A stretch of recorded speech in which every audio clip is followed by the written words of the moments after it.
श्री गोंदवलेकर महाराज प्रवचन 21 मार्च। आजचा विषय: माणसाला कितीही मिळाले तरी त्याची हाव कायमच राहते. जगात दोन प्रकारचे रोग माणसाला नेहमी सतावित असतात. एक रोग असा की त्याने भूकच लागत नाही. कितीही औषध पाणी करा, काही उपयोग होत नाही. अशा माणसाला पंचपक्वान्नाचे जेवण तयार असूनही काय फायदा? तो म्हणतो, खायला खूप आहे परंतु मला भूकच नाही, त्याला काय करू? दुसरा रोग असा की कितीही खाल्ले तरी खाण्याची हाव काही पुरी होत नाही.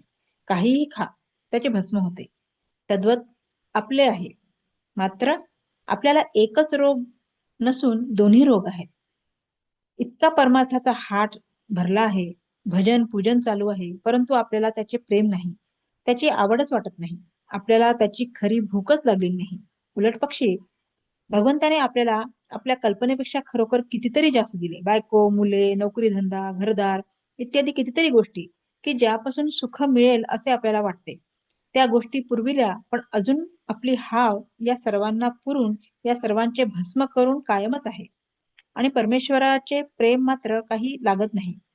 हे असे किती दिवस चालणार? आपण नीतिधर्माने चालतो, आपली वागणूक वाईट नाही हे खरे, पण याचे काय? वाईट वागलो तर आपल्याला लोक नावे ठेवतील ही भीती. असा हा दिखाऊ चांगुलपणा, ही वरवरची सुधारणा काय कामाची? मानवी जीवन सुखी झाले तर ती सुधारणा म्हणायची. उलट आजची स्थिती पाहावी तर सुधारणा जितक्या जास्त तितक्या माणूस जास्त असमाधानी झाला आहे. परमेश्वराचे प्रेम लागल्याशिवाय आणि इतर गोष्टींची हाव कमी झाल्याशिवाय काही फायदा नाही. तीर्थयात्रा, पूजा, भजन ही परमार्थाची नुसती आठवण देतील, पण अंतरंग सुधारेलच असे नाही.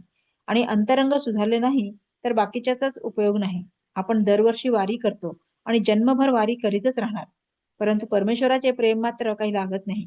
खरोखर मनुष्याला किती असले म्हणजे पुरे होईल हे ठरलेले नाही.